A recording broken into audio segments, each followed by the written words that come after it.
Welcome to super study with SP. आज हम profit loss और डिस्काउंट के बारे में बात करेंगे। इसके लिए हम पहले कुछ बेसिक रूल्स देख लेते हैं और जान लेते हैं कि कॉस्ट प्राइस और सेलिंग प्राइस क्या होता है। तब देखते हैं कॉस्ट प्राइस। कॉस्ट प्राइस को हिंदी में क्रय मूल्य भी कहते हैं। जब हम कोई वस्तु परचेज करते हैं, कुछ हम परचेज करते हैं, तब जो प्राइस हम पे करते हैं, तब वो जो प्राइस होते हैं उन्हें क्या कहते हैं? Cost price. किसी वस्तु को परचेज करने में जो प्राइस हम पे करते हैं वो कॉस्ट प्राइस है। नेक्स्ट पॉइंट देखते हैं सेलिंग प्राइस। सेलिंग प्राइस को हिंदी में विक्रय मूल्य भी कहते हैं।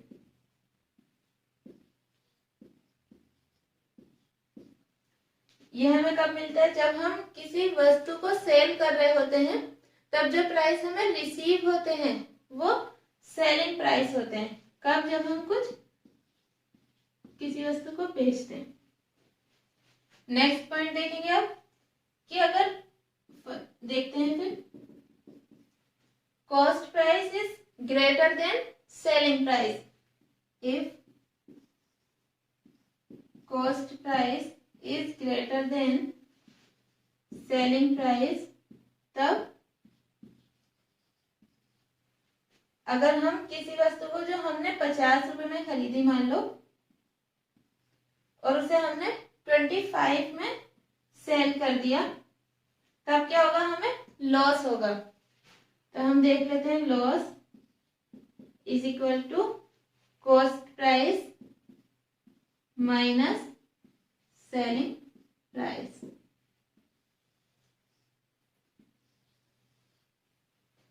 यहाँ पता चल जाएगा इससे कि कितने रुपए का हमें लॉस हुआ। जैसे यहाँ पर हमने अगर कोई वस्तु 50 रुपए में परचेज की और 25 रुपए में सेल की, तब हमें टोटल लॉस कितने का हुआ?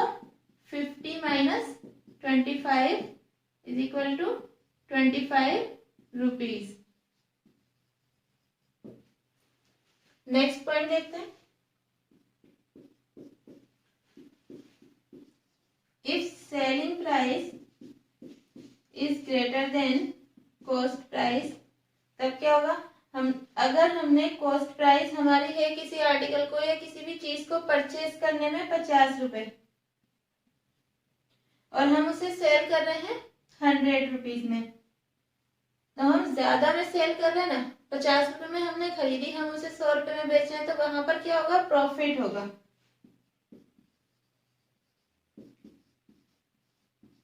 प्रॉफिट कितना होगा? प्रॉफिट कैसे निकाल देते हैं हम? Selling price minus cost price.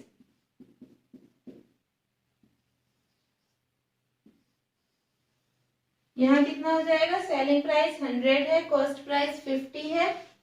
100 minus 50 करेंगे तब हमें 50 रुपीज का प्रॉफिट हुआ। अब जब हम लॉस और प्रॉफिट को परसेंट में निकालते हैं, तब कैसे निकालते हैं ये देखते हैं। सबसे पहले प्रॉफिट को ही देख लेते हैं। प्रॉफिट को परसेंट में निकालने के लिए अमाउंट ऑफ प्रॉफिट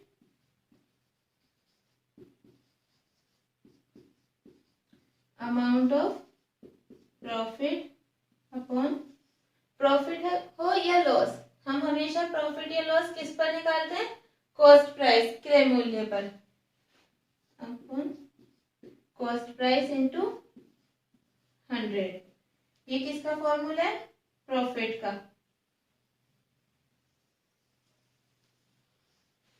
और इसी तरह देख लेते हैं लॉस कैसे निकालेंगे परसेंट में। Loss percent is equal to amount of loss upon cost price into 100। तब इस तरह से लॉस निकल जाएगा। अब हम क्वेश्चन से प्रॉफिट और लॉस को समझेंगे। तब हमारा फर्स्ट क्वेश्चन है, एक घड़ी को 1440 रुपीज में सेल करने पर एक शॉपकीपर को कितने परसेंट का लॉस होता है? 10% का। तब क्या पूछा गया है? घड़ी का क्रय मूल्य। क्रय मूल्य मतलब कॉस्ट प्राइस। क्या पूछा गया है? Cost price. तब इसे सॉल्व करते हैं। इसका सॉल्यूशन देखिए, क्या निकालना है हमें? Cost price. हम शॉर्ट में लिख देंगे cost price is equal to selling price. ये है हमारा दिया हुआ है बेचने पर जो हमें मिला 1440। तब यहाँ लिख देंगे हम सेलिंग प्राइस इंटू 100, क्योंकि हमें परसेंट में निकालना है यहाँ, क्योंकि परसेंट में दिया हुआ है।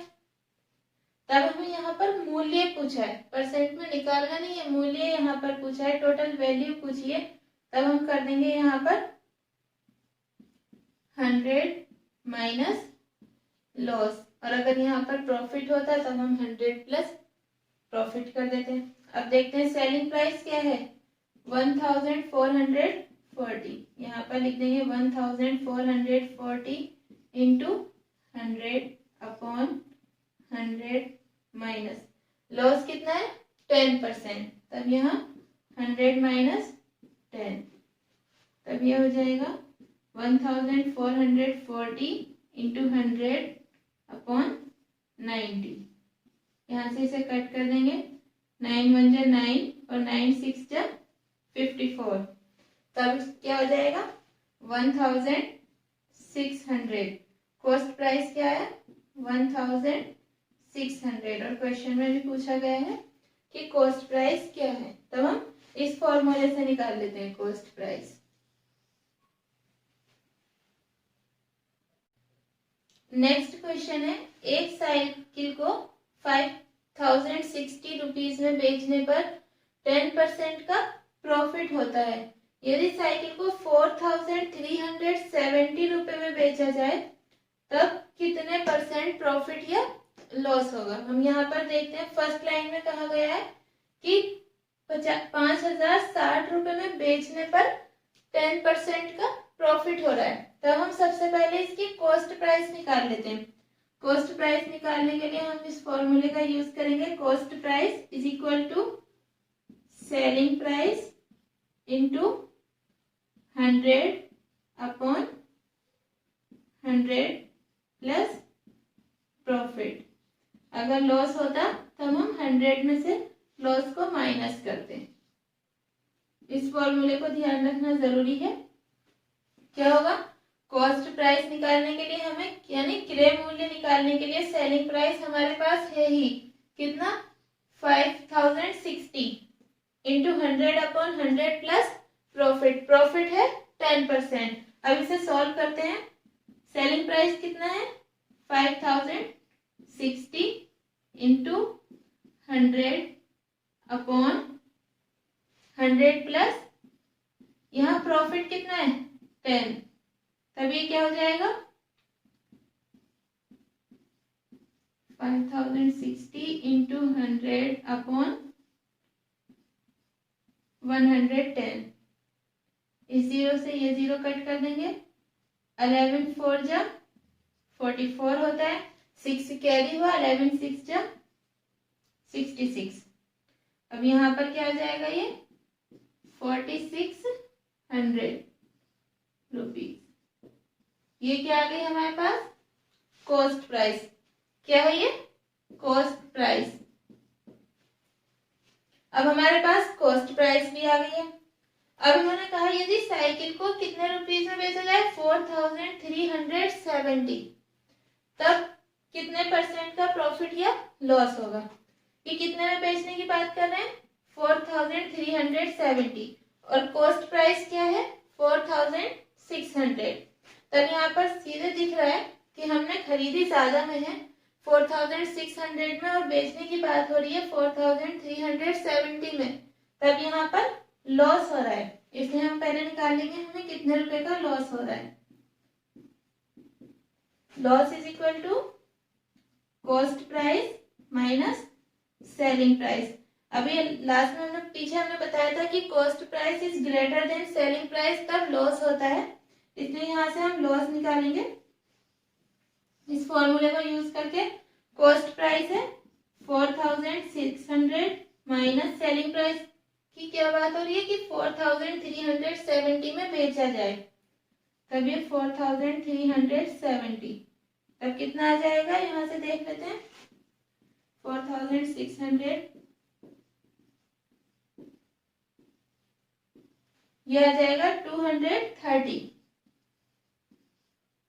ये क्या आ गया हमारा, कितने रुपए का लॉस हुआ, तो कितने का हुआ 230 का। लेकिन हमें किस में निकालना है, परसेंटेज में। परसेंटेज में लाभ या हानि क्या हुई हमें परसेंट में बताना है। तो हम परसेंट में कैसे निकालेंगे, लॉस परसेंटेज के लिए फॉर्मूला होता है amount of loss, amount of loss upon loss. Loss हो या प्रॉफिट हम किस पर निकालते हैं, कॉस्ट प्राइस पर, तब cost price into 100। Amount of loss कितना है 230, तब हम यहाँ लिख देंगे 230 इंटू 100 अपॉन कॉस्ट प्राइस कितनी है 4600, तो हम यहाँ लिख देंगे 4600। ये जीरो से ये जीरो कट कर देंगे, 23 से 2 बार जाएगा, यहाँ 10 और 2 5 जा 10, तब हमारे पास कितने परसेंट का लॉस आ गया 5% का। कितने परसेंट लॉस हुआ 5% का। एक बार फिर से देख लेते हैं। हमें यहाँ पर परसेंटेज में बताना था लाभ हो रहा है या हानि, प्रॉफिट हो रहा है या लॉस। इसके लिए हमारे पास था कि अगर साइकिल को 5060 रुपए में बेचा जाता है तब हमें 10% का प्रॉफिट होता है। इससे हम कॉस्ट प्राइस निकालेंगे। कॉस्ट प्राइस के लिए फॉर्मूला यूज होगा selling price into 100 upon 100 plus profit. ये फॉर्मूला हमें ध्यान रखना जरूरी है। यहाँ पर हम इसकी वैल्यू रखेंगे और हमारा कॉस्ट प्राइस आ जाएगा 4600। नेक्स्ट हम देखेंगे अब लॉस हमें निकालना है। लॉस निकालने के लिए यहाँ पर आ गया 4600। नेक्स्ट लाइन में कहा जा रहा है कि 4370 में बेचा जाए तब प्रॉफिट होगा या लॉस। तब सीधे से दिख रहा है कि कॉस्ट प्राइस ज्यादा है, सेलिंग प्राइस कम है, और जहां पर cost price is greater than selling price वहां पर लॉस होता है। लॉस निकालने के लिए हम cost price minus selling price कर देंगे।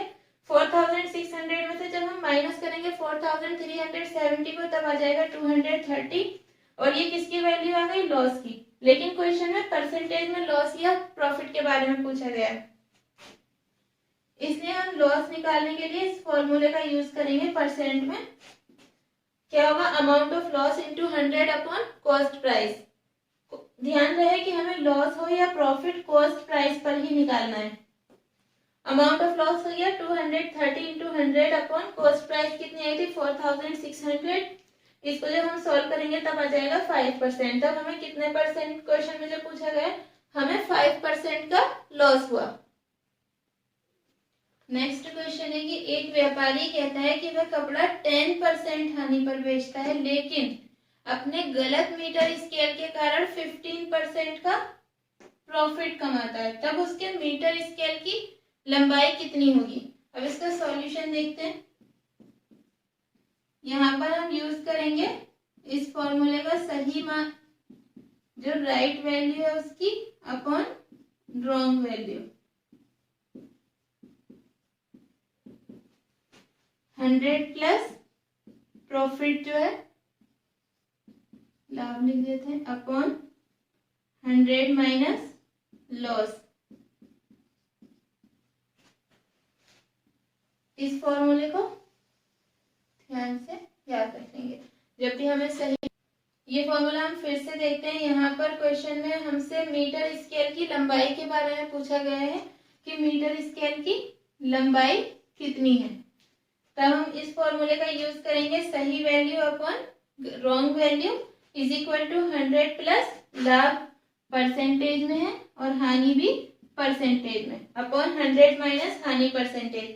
जब हमें लाभ और हानि परसेंट में दिए हुए हों तब हम, और हमसे किसी भी चीज की सही वैल्यू पूछी जा रही है, जैसे यहाँ पर स्केल के बारे में पूछा गया है, अगर लीटर के बारे में होता तब भी हम इस फॉर्मूले का यूज कर लेते हैं। तब यहाँ पर फॉर्मूले में वैल्यू रख देते हैं, सही वैल्यू मान, ये तो 100 ही होगी क्योंकि परसेंट में पूछा जा रहा है। 100 अपॉन गलत वैल्यू जो है उसको x मान लेते हैं, इज इक्वल टू 100 प्लस लाभ कितना दिया हुआ है यहाँ पर 15%, तो हम यहाँ 15 कर देंगे अपॉन 100 माइनस हानि कितनी दी हुई है 10% की, तब यहाँ पर 10 कर देंगे। अब इसको सॉल्व करते हैं, यहाँ कितना हो गया था 115 अपॉन 90। अब देख लेते हैं कि इसे ये हो जाएगा हमारा x is equal to 90 into 100 upon 115। ये कैसे आ गया, हम x की मल्टीपल जब 115 से कर देंगे और 100 की 90 से, कैसे किया यहाँ पर देख लेते हैं। इधर है 100 upon x is equal to 115 upon 90, इसकी मल्टीपल इससे करेंगे इससे, x into 115 is equal to 90 into 100।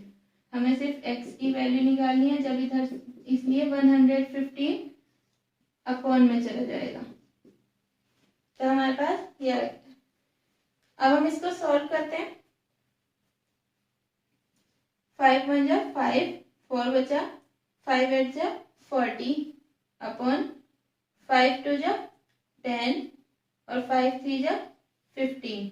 यहाँ पर हो गया ये 1800 अपॉन 23। अब हमें 23 से 1800 को डिवाइड करना है, इधर को देख लेते हैं। 23 से जब हम 1800 को डिवाइड करेंगे तब कितना हो जाएगा, 23 को 7 से करके देखते हैं, 161 आ रहा है और यहाँ पर 180 है,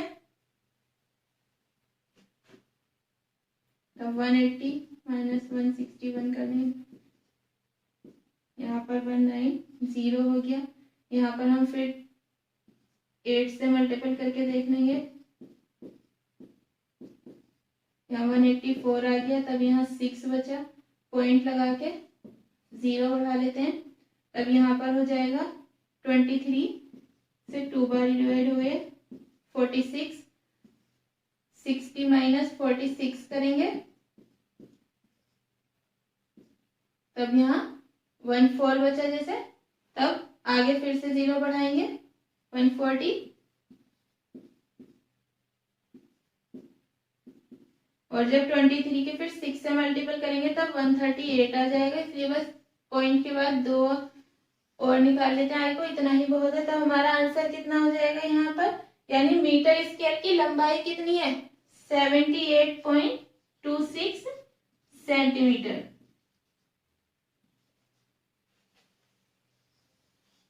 कितनी आ गई 78.26 सेंटीमीटर। नेक्स्ट क्वेश्चन है, एक आदमी ने एक घड़ी को 20% लाभ पर बेचा, फिर से उस घड़ी को अगले आदमी ने 15% के प्रॉफिट पर बेचा, तब पूछा गया कि टोटल प्रॉफिट कितना हुआ। एक बार कितने परसेंट के प्रॉफिट पर बेची गई 20% के, और दूसरी बार में 15% के।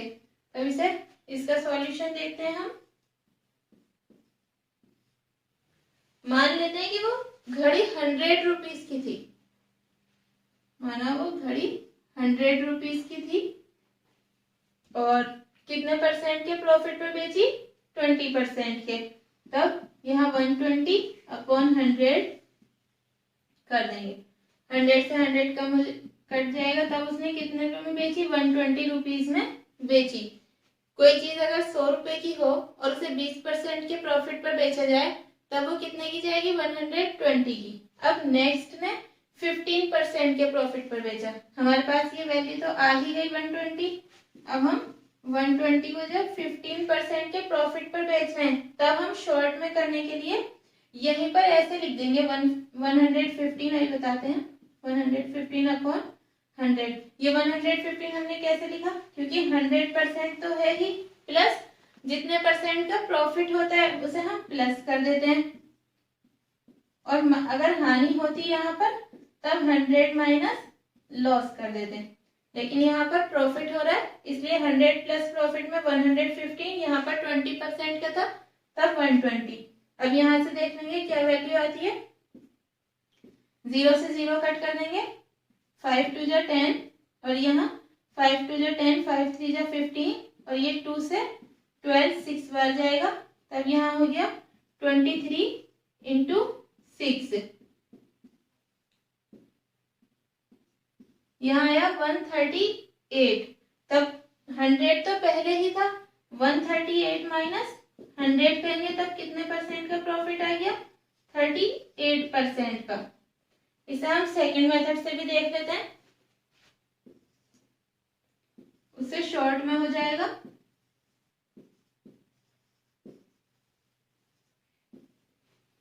अगर हम किसी भी चीज को, कोई भी, जैसे यहाँ पर घड़ी है, अगर हम 2 बार किसी चीज को सॉल्व कर रहे हो तब और दोनों बार में हमें प्रॉफिट हो रहा हो, तब हम टोटल परसेंटेज ऑफ प्रॉफिट निकालने के लिए इस फॉर्मूले का यूज कर सकते हैं।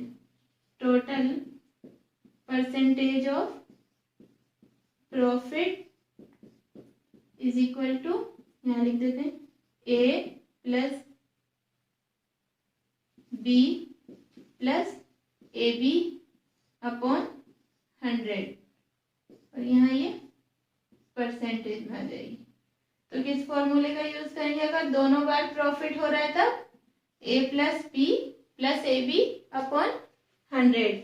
ए कितना है, एक बार कितने परसेंट का, 20 प्लस बी 15 प्लस यहाँ हो जाएगा 20 इंटू 15 अपॉन 100।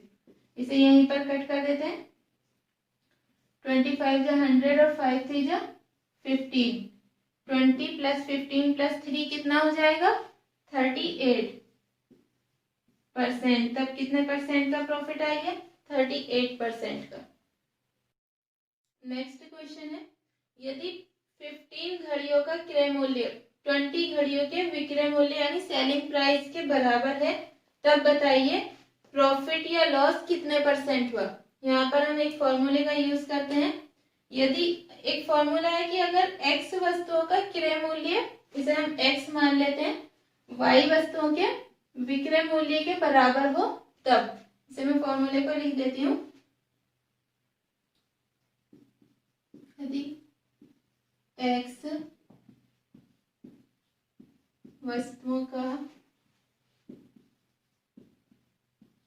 क्रय मूल्य यानी कॉस्ट प्राइस,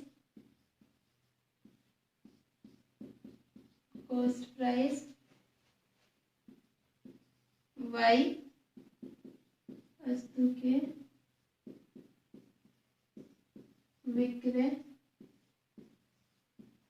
मूल्य यानी सेलिंग प्राइस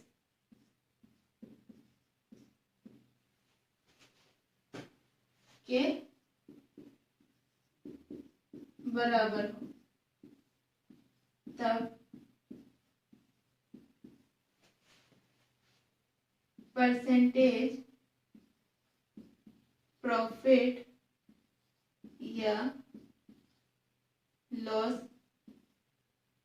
हानि भी लिख सकते हैं यहाँ, परसेंटेज प्रॉफिट या हानि बराबर हो जाएगा x minus Y upon Y into 100। कौन सा फॉर्मूला होगा, परसेंटेज प्रॉफिट और लॉस के लिए x minus Y upon Y into 100। कब, जब x वस्तुओं की कॉस्ट प्राइस y वस्तुओं की सेलिंग प्राइस के बराबर हो, तब परसेंटेज प्रॉफिट और लॉस निकालेंगे x minus Y upon Y into 100 करके। यहाँ पर हम x की वैल्यू देखते हैं क्या है, 15, तो यहाँ 15 माइनस y की वैल्यू देखते हैं 20, माइनस 20 अपॉन 20 इंटू 100। यहाँ पर कितना हो जाएगा, यहाँ हम इससे 20 से 100 को कट कर देंगे, 25 टाइम कट हो जाएगा, 25 से 100 और यहाँ 15 माइनस 20 करेंगे तब कितना हुआ, माइनस 5 इंटू 5, तब ये कितना हो गया, माइनस 25। इस माइनस के सिंबल से क्या पता चलेगा कि लॉस हो रहा है, और अगर यहाँ माइनस ना होता तब प्रॉफिट हो रहा है। हम इस फॉर्मूले से शॉर्ट में निकाल देंगे x minus Y upon Y into 100 करके। माइनस से पता चल रहा है कि लॉस हो रहा है। तब क्या हुआ कि यदि 15 घड़ियों का क्रय मूल्य 20 घड़ियों के विक्रय मूल्य सेलिंग प्राइस के बराबर है, तब हमें माइनस 25% का लॉस हुआ। क्या हुआ? 25% का लॉस होता है। नेक्स्ट क्वेश्चन है, यदि एक टीवी सेट का मूल्य 25% बढ़ा दिया जाए तो नया मूल्य कितने परसेंट घटाया जाए कि मूल्य मूल स्तर पर वापस आ जाए। यहाँ पर कहा गया है कि एक टीवी सेट है, उसका जो प्राइस है वो 25% बढ़ा दिए गए। अब पूछा जा रहा है कि अब उन्हें कितने परसेंट घटाया जाए कि जो पहले प्राइस थे वही रहे, प्राइस में कोई चेंजिंग ना हो। तब हम मान लेते हैं, माना कि पहले टीवी सेट का जो प्राइस था वो 100 रुपीज था। सॉल्यूशन में देखते हैं, माना टीवी का मूल्य 100 रुपीज था। कितने परसेंट बढ़ा दिया गया? 25। 100 का जब हम 25% बढ़ाते हैं तब 100 रुपीज में 25% की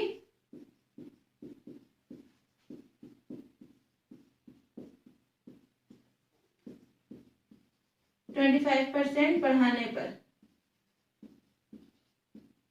कितना हो जाएगा? 125। जब हमने टीवी के मूल्य में, जब हमने टीवी का मूल्य कितना माना? 100, और कितने परसेंट बढ़ा दिया गया? 25%। तब कितना हो गया? 125। पूछा है कि नया मूल्य कितने परसेंट, जो हमारा नया है, नया ये हमारा न्यू प्राइस आया टीवी का। पूछा जा रहा है कि इस न्यू प्राइस में से अब कितने परसेंट घटाया जाए कि जो हमारे पहले प्राइस थे यानी 100 उसमें कोई चेंजिंग ना हो। तो हम देखते हैं कि हमें यहाँ पर घटाने के लिए 125 माइनस 100 करेंगे, तब आएगा 25। यानी कि हमें कितना घटाना है? 25 रुपीज घटाने।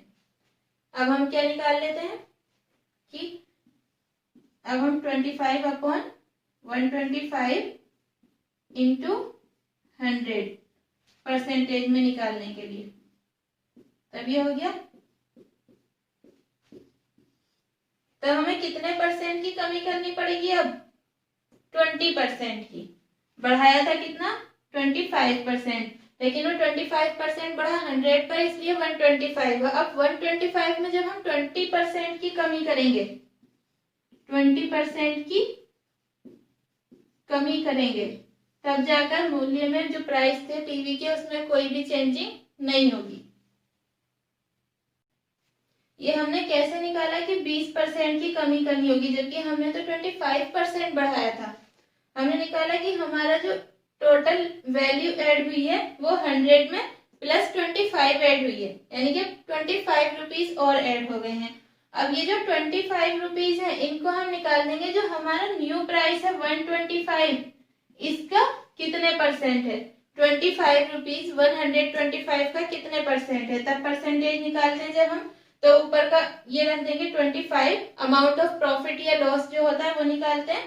तब यहाँ 25 अपॉन, हमने कहा था कॉस्ट प्राइस या न्यू प्राइस, यहाँ पर ये कॉस्ट या न्यू प्राइस है 125, इसे कर देंगे 25 अपॉन 125 इंटू 100। जब इसे सॉल्व करेंगे तब आएगा 20। तब कितने परसेंट की कमी करनी होगी कि टीवी का मूल्य 100 ही रहे 20% की। अब नेक्स्ट क्वेश्चन देखते हैं। एक व्यक्ति ने 2 घड़ियां एक्स और वाई 1300 की कुल कीमत पर खरीदी। वह एक्स को 20% के प्रॉफिट पर और वाई को 25% के लॉस पर बेचकर दोनों घड़ियों का वही सेलिंग प्राइस प्राप्त करता है। तब पूछा है कि एक्स और वाई का क्रय मूल्य यानी कॉस्ट प्राइस क्या है। अब इसे सॉल्व करते हैं, सॉल्यूशन इसका देखते हैं। 2 घड़ियां हैं एक्स और वाई, कितनी कीमत की? 1300। तब मान लेते हैं कि एक्स की जो वैल्यू है वो ए है। एक्स घड़ी की कीमत, एक्स घड़ी का मूल्य कितना है, ये हमने मान लिया ए है। तब y का कितना हो जाएगा, y घड़ी का मूल्य हो जाएगा 1300 माइनस a। अब कहा गया x को कितने पर बेचता है, 20% के प्रॉफिट पर। x का मूल्य कितना है, a को जब हम 20% के प्रॉफिट पर बेच देंगे तब 120/100। जहां पर प्रॉफिट होता है वहां 100 में प्लस कर देते हैं और लॉस होता है तब 100 में माइनस कर देते हैं।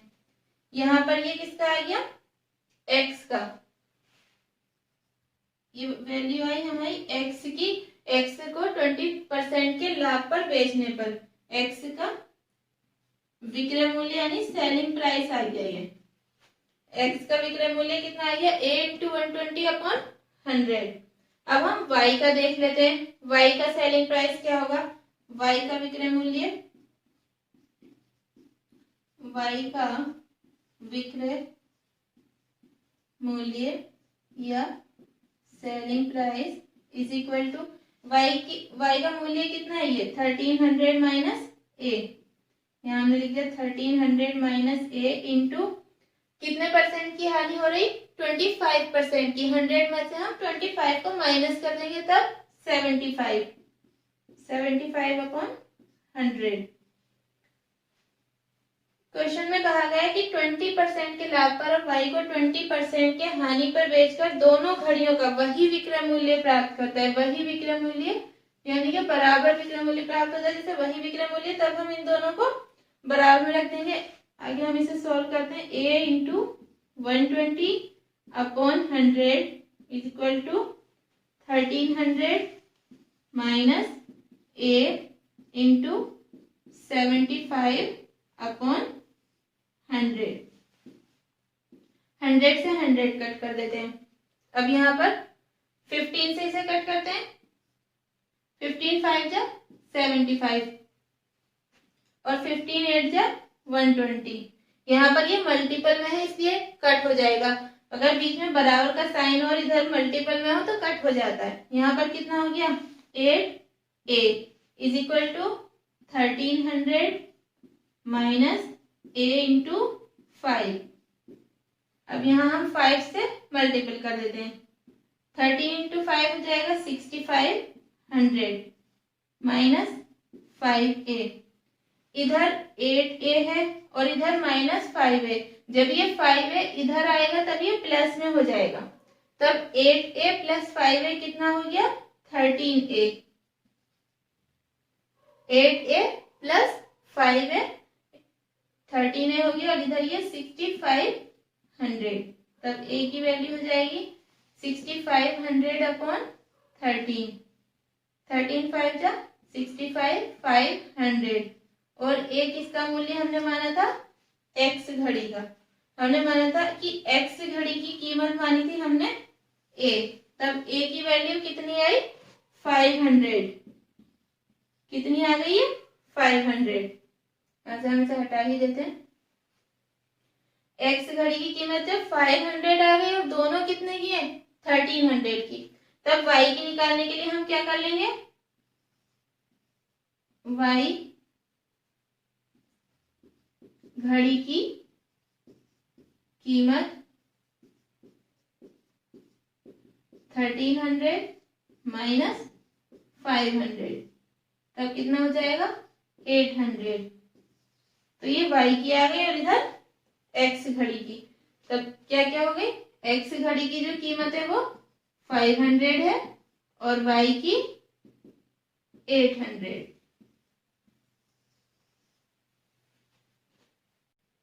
एक बार इसको फिर से ध्यान से समझते हैं। यहाँ पर दो घड़ियों की कीमत x और y की कितनी दी गई है, 1300। हम यहीं से समझना शुरू करते हैं। यहाँ पर हमें 1300 पता है लेकिन अलग अलग उनकी वैल्यू का नहीं पता, इसलिए हम एक की x घड़ी की कीमत a मान लेते हैं। तब दूसरी घड़ी की कितनी होगी, अगर a है तो 1300 माइनस a करके y की वैल्यू आ जाएगी। y घड़ी का मूल्य 1300 माइनस a। अब कहा गया x को 20% के प्रॉफिट पर बेचा, तब x का जो सेलिंग प्राइस आएगा, अभी हमने देखा a × 120/100, क्योंकि प्रॉफिट हुआ इसलिए हमने 100 + 20 कर दिया। नेक्स्ट कहा गया है कि y को 25% की हानि पर बेचा। जब हानि होती है तब हम 100 में से जितने परसेंट हानि होती है उसे माइनस कर देते हैं, तब y का विक्रय मूल्य आ जाएगा selling price 1300 minus a into 75/100। Next line में कहा गया है कि वही विक्रय मूल्य इन दोनों को 20% लाभ और 25% की हानि पर बेचकर सेम सेलिंग प्राइस प्राप्त होता है। अब जब हमें सेम मिल रहा है तो हम इन्हें बराबर में रख लेते हैं। ये जो वैल्यू आई है यहाँ हमने रख दिया a into 120/100 is equal to 1300 minus a into 75/100। 100 से 100 कट हो जाएगा और इधर 15 5 जो 75 और 15 8 जो 120। यहाँ से हम देखेंगे 8a हो गया is equal to 1300 minus a into 5। यहाँ हम 1300 की 5 से जब मल्टीपल करेंगे तब आ जाएगा 6500 और इस 5 की मल्टीपल फिर a से भी करेंगे, इसकी मल्टीपल इससे भी करेंगे और इससे भी, क्योंकि ये ब्रैकेट में बंद और इधर ये मल्टीपल में है।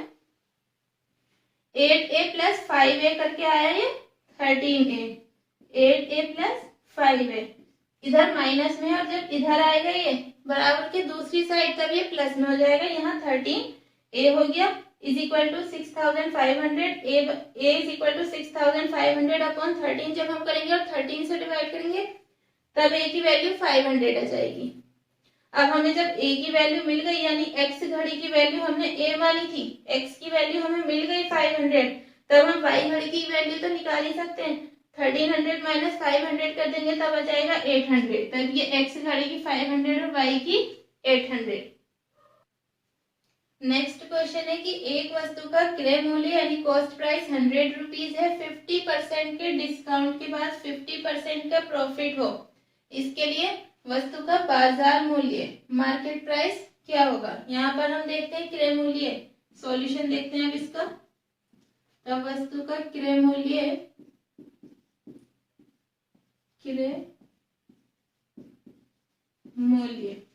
यानी कॉस्ट प्राइस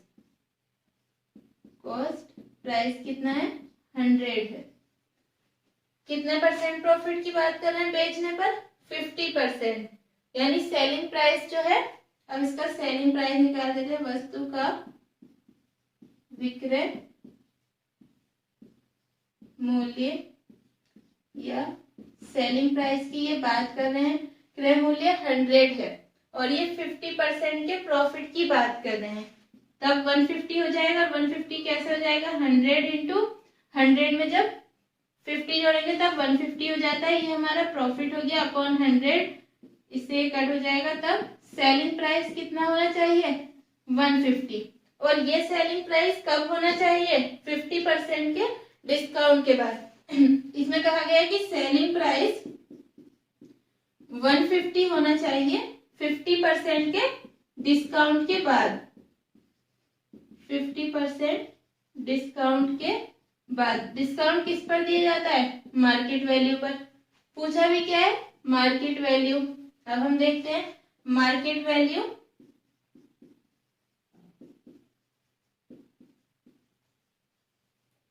मार्केट वैल्यू में क्या आ जाएगा, यहां पर जब हम इसकी मार्केट वैल्यू निकालेंगे तब